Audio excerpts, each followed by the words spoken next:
Good evening. Couple of things before we get started on the station forecourt and really plow on with that. Somebody asked me about how I run a bus. And no, I know it's not brum, brum. I get that. A bus wire. Actually, this is what I use for the LED, or intend to use for the LED circuit.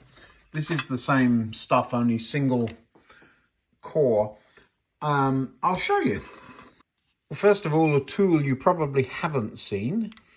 It's big in the postal industry, or post office telecommunications industry.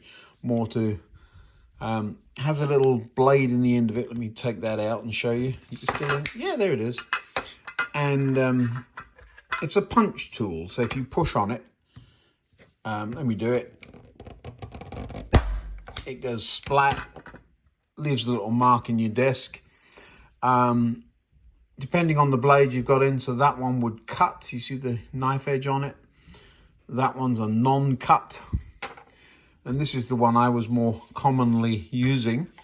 This is punched down, and then the other end of it, it twists out like this and turns around. And so the other end of it, one end has a blade. You see that blade there? And so that would, there you go. So that would cut the wire as it pushed down onto terminals. Let me show you how it works. Essentially what you do is you run a wire all the way around the room, and then you want to be able to tap into it wherever you have a connection. And this is a self-connecting connector. So you shove your wire down into that and close the lid. However, this particular kind of wire, it's stranded, it's the right kind of wire, but the insulation in this instance is silicon. I gave it a try. I really like the way it works. It doesn't melt on the soldering iron. So good. So now what you have to do first is you lay it in the place it goes down and then punch it down. So the post either side of the dimple in the middle are going to push the wire down. And in the where the wire is going, you see in here, there's a knife, and it's going to cut through the insulation. But I really want it right down in there so that it actually has cut it and not just bent up and around it. So let me show you on a piece of scrap wire here. So you put this thing on the top. Now, on the other end, there is how much impact you want. The control there isn't a control. Remember I told you there's a blade in the end, so you turn that and it drops out. This is high or low impact. Well, I got it set on low, and I think that will be just fine. And you lay this on top of the wire. It's a little awkward to do with the camera in the way. And usually this would have been used on a board full of connectors. So you push this on there and just punch it down. He says confidently. It's a little hard to do upside down when you're laying on the ground under the board. But you push this in there and then just push down on it. It clicks, and then you've got a nice connection between the cable and this. It looks like there's nothing. And so we're just going to get a meter out and test that to make sure, just to prove what we're about.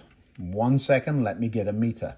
So I've just got the meter in continuity mode. So if I touch the two, it'll bleep. So all I'm doing, I've bared one end, hold the connector on there and just touch the metal. Working. So despite looks, there is a connection between the cable and this connector. Now the magic is quite simply, when you close this, it snaps closed. Hold on, I'll do that for you. And you can push the little cover there. So now the cable's running through there. You haven't cut it, and it's quite happily, all you've done is jammed something metal into it. Now you see that slot that's appeared? Well, spade connector, it just shoves in the hole, and you just give it a good shove. And now you have a connection between the bus and the tap. So this would be a tap connection. They're used in the auto industry. They're not great connectors. This is a model railway. They don't need to be perfect, but they do need to work. And so once again, I'll just show you now the connection between the two. So I'm on the black wire there, and if I just shove another lead in there, it should beep. That's how it works. So you're no soldering whatsoever. I'll open it up to show you how that connects. Can you see that? It just slides through, and there's a little connector there. Now, to show you, the wire will just pop right out of there. So if you want to take it off, you can. And this is, you see, so there's very little damage. There is damage, but very little. And you can just run your finger over this, and it's gone. There's, yeah, not great. Still a little mark on there. So they are removable, if that's important to you. Quite why you'd want to go to all the trouble of putting them on, then take them off again, I don't know. So it's a down and dirty, quick and easy way of connecting to a bus. Honestly, the bigger problem with this silicone coating on it, they don't separate very nicely when these twin core, so you obviously need one for each side. And then I run those around this wire right around the layout, so that's the main bus. Then once the cable's right the way around, you put up these sticky pads and use a cable tie the cable to it. That one's rock solid, but any that are up under the baseboard are not. Under the baseboard all the way around, the little sticky pads, none of the sticks. It's something to do with the oils in the ply. And so what I use is some of those. And so you put one of those in the middle of the sticky pad, and then you use your cable ties. So you don't need to see me laying on my back. It's not pretty. But that's what I do. Run the cable all the way around. Then wherever there's lights, you see the two lights on the side of the engine shed, underneath the two cables that need to be hooked up to the bus. So I'll crimp on spade connectors onto the wires hanging down there, and then just open up the bus, put on a couple of those, and join everything up. Big jar of the connectors to connect the bus. Now, I said I'd show you me painting the zebra crossing. Electronics I can do, trains I can make run, but painting, I've got the whites. All I need to do now is get some black stripes on it, and a black line down the edge might help me. Yeah. Now, before I start whipping out paint, let's have a test fit, because if the ends are not square, that won't work. Now then, perfect. So now what I've got to do is decide, so it'll be a white stripe on either edge at the curb, or do I run the curbstones over? Nope, white stripe at the edge, and then we'll go black. We'll figure it out.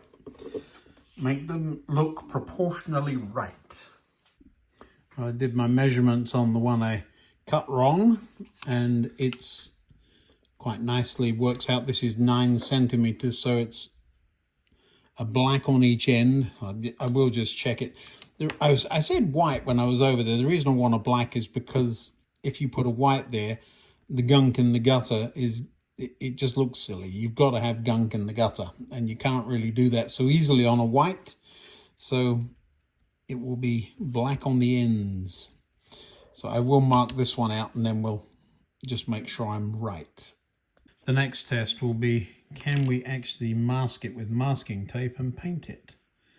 So we'll just run a black, it's the right black.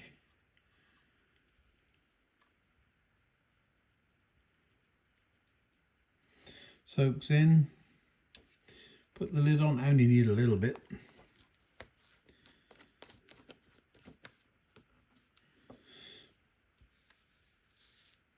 Yeah, that's good enough.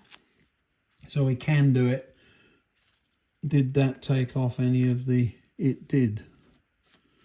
That's a pain. Now, another way of doing it would be to put a piece of card. Here's a piece of card. Up against the line. Like so. And paint along that.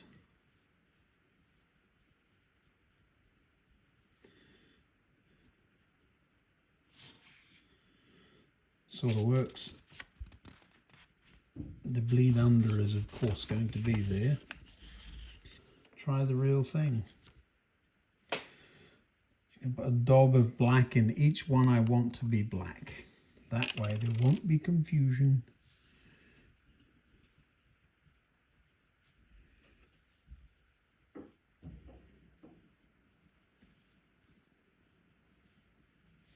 So they're the black ones. And if I use one of these cards instead of three, right up against there first. The pencil lines are going to be a nuisance.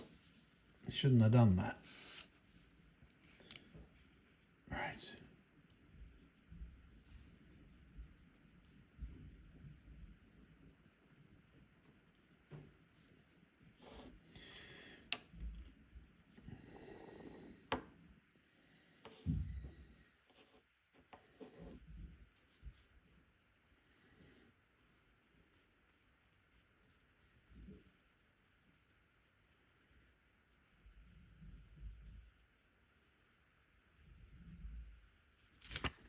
Good. First one is good. Is good. And now we'll paint the rest of that stripe while I'm at it.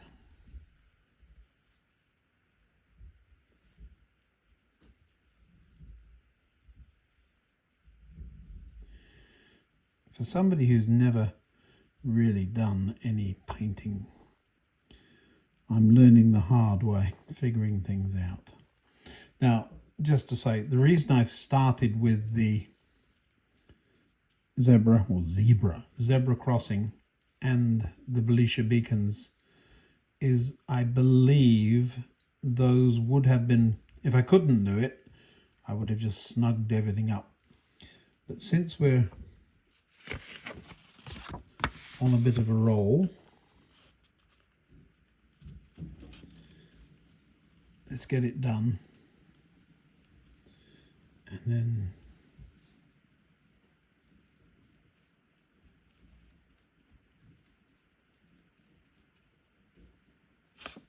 good.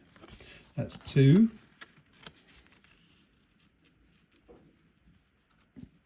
Obviously I've got to come back the other way, which is going to be a little more difficult. I know you want to see me get it wrong. Well, you don't, but you want to see if I get it wrong is what I meant by that. You're not rooting against me or anything like that, I'm quite sure. You want to see if I swear if it does go wrong. I know about you people. I would just say, oopsie. Why is that not? Oh, look, see? That one's not great. Wonder what went wrong there. Do I have white paint? You know what's coming. We'll go black, white, and then... Happy with that one.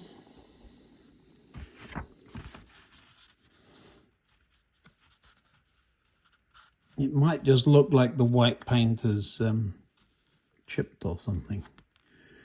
Let's get it finished before we make a ultimate decision on it.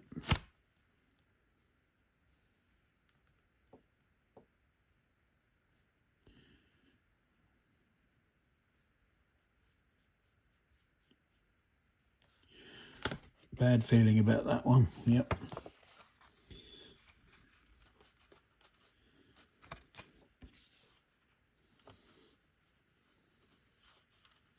Too much paint on the brush, I think, is what the problem was there. Good, look at that. Now, fill in the gaps. Let's see what happens. It looks terrible right now. It might look all right in a minute.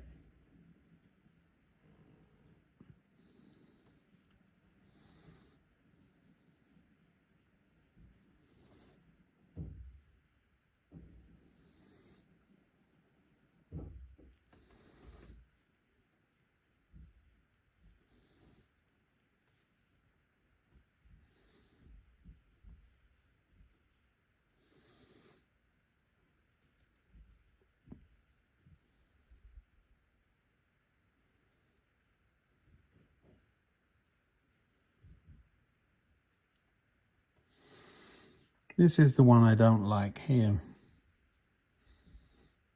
But let's get the others sorted first. You know what, I might have done better. They just painted it freehand. Who knew you could do that? Let me just see if it is, am I fooling myself? Where's the, let's have a look.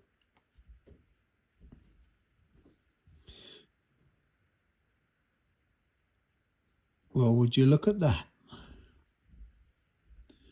If you just pull the brush towards you, you get a nice straight line. If there were a pencil line still there. Look at me. That would have worked, Ian. All right. Well, let's see what we can do with some of these then. That white one's wide. He's saying that's... Now, we're just going to make this black one just a bit wider. With the hair on the side of the brush. That's the difference between... I'll bet you that's the difference between cheap and more expensive brushes. You don't get the wispies.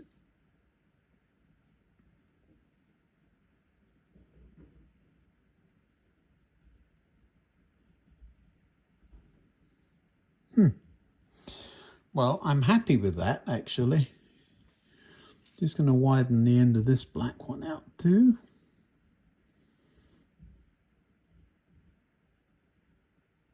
Yeah, I would have done better to put the pencil lines on and just paint it. Be brave. I know. Turn this one round. A little bit of paint. Now the trouble is I can't see if I've got paint or not. No, I don't.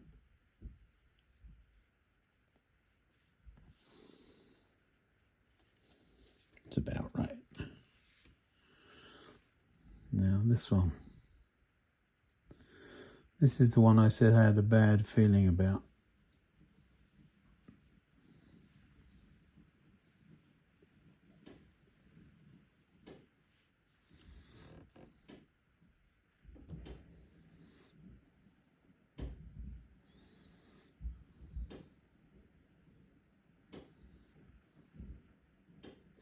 Well, who knew?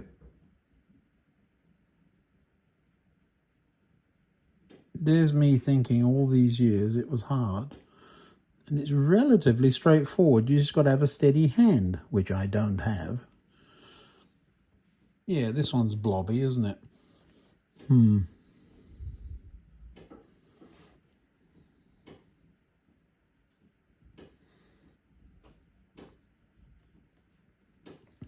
Now, little bit of white paint. Oh, you know what's coming. We're going to go black, white, and then we'll leave the black paint out. Now, I think I had a problem with the white paint, didn't I?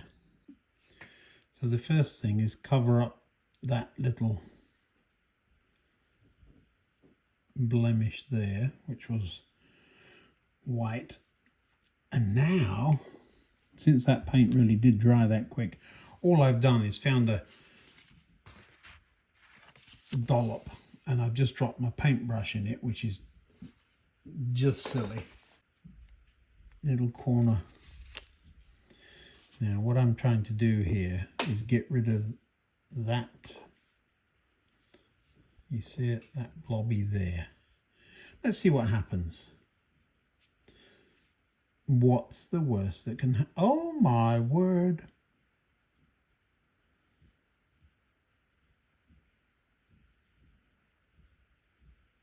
Oh, I'm impressed with myself. There's another one the other side. Don't overdo it. Just look at me. I'm actually quite proud of myself. Now, this was the one that was the bad one. It's right in the middle where everybody's going to see it. So we're just going to come at it. Easy peasy lemon squeezy. Bit more there. You watch me do something stupid now. It's a bit like when you put glue down. Leave it alone. I should have painted the whole thing white in the first place, or black, and then put the white stripes on. I don't know, probably the white would have been the sensible thing to do. I will say the freehand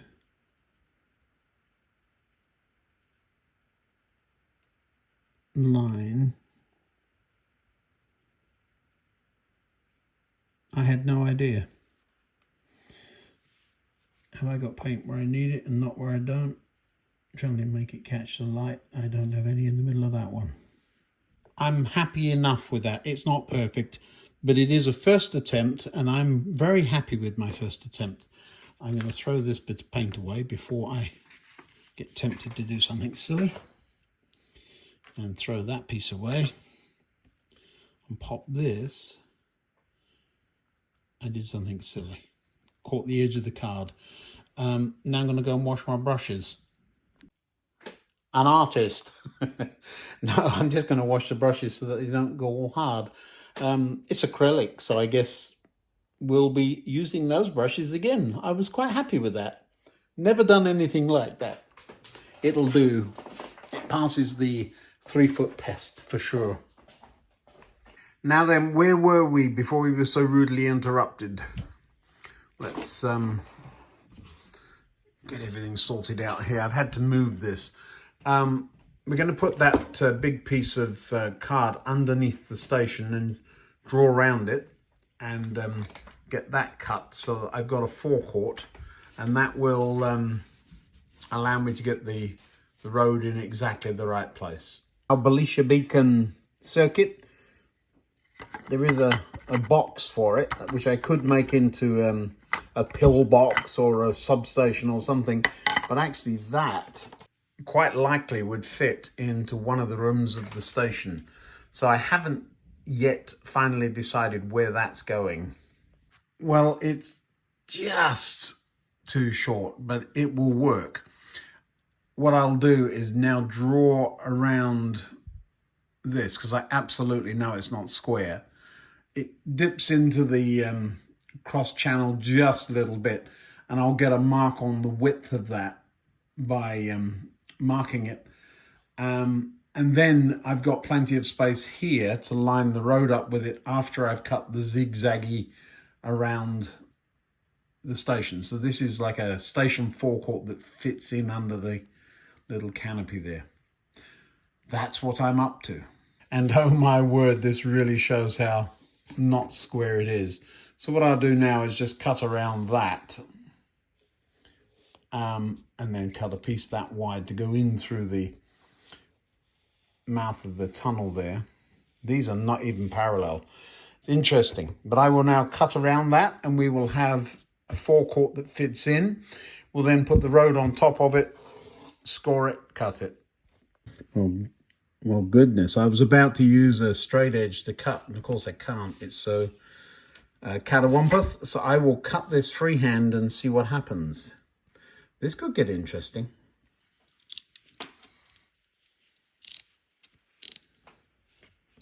Now I can't see the line. Somebody suggested I get one of those microscopy thingies. I'm going to have a look at them this evening once I finish messing with this.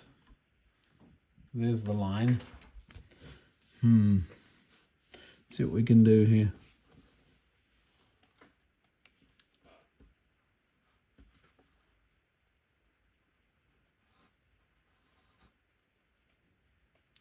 It is hard to see.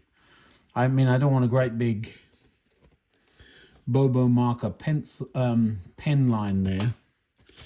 Let's turn this thing around. Yeah, that's it. No, I still can't see it. I'm going to have to put you down for a minute. Oh my goodness. The shadow of the knife made it awkward. But look how straight these are not. Unbelievable. That really shows it. My goodness. Let's try it and see if it fits. Drum roll, please. Now this should just sit right in there if I've done it right. Well, will you look at that? We're close. Yeah, that works. Huh. Amazing. So all I've got to do now is get a little piece that's longer, that width, to go through the tunnel so you don't see the tarmac just suddenly stop. But since this end and that end are a full, look at that, 3 millimeters, something like that, different. It'll be interesting to know. Well, I've got some scrap here. Let's just try a piece of that. Interesting to know which one to use. That looks about right. That's about a scale 10 feet from the wall to the road. The paths simply are not that wide, mostly. 11 feet would be the lane, wouldn't it, of a lane of a road these days. So it'd be 8. Yeah, you see that? So that is ample. But it means that I can use the bits I've got. It looks good. It'll leave a little room for a little bit of dressing outside of here. That gap, of course, will get bigger. So all I can do now is lean down on things. And this time I can use a straight edge. And we'll cut this piece of the grey off. Well, that's the line I've just cut. Lined up with that brown line there. And that just makes the point even more how, yes. But it'll look fine because this will fit up flush and the road will fit flush and there's enough distance there now, a scale 10 feet, to make it all look right. So making a silk purse out of a sow's ear. It really doesn't need very much glue. It's just got, I want some along the edges. If you ever needed to get it up, it's not like I'm holding a layout together with the stuff. So double-sided tape would work probably. But because of the absorbent nature of this wood, even though it's got a couple of coats of mud on it, we will go a little bit harder with the glue, but still enough to be able to get it up when I change my mind. Now tell me why, when you put glue on that side, does it curl? I mean, that's ridiculous. So now I've got to put some big heavy weights on it and clamp it down.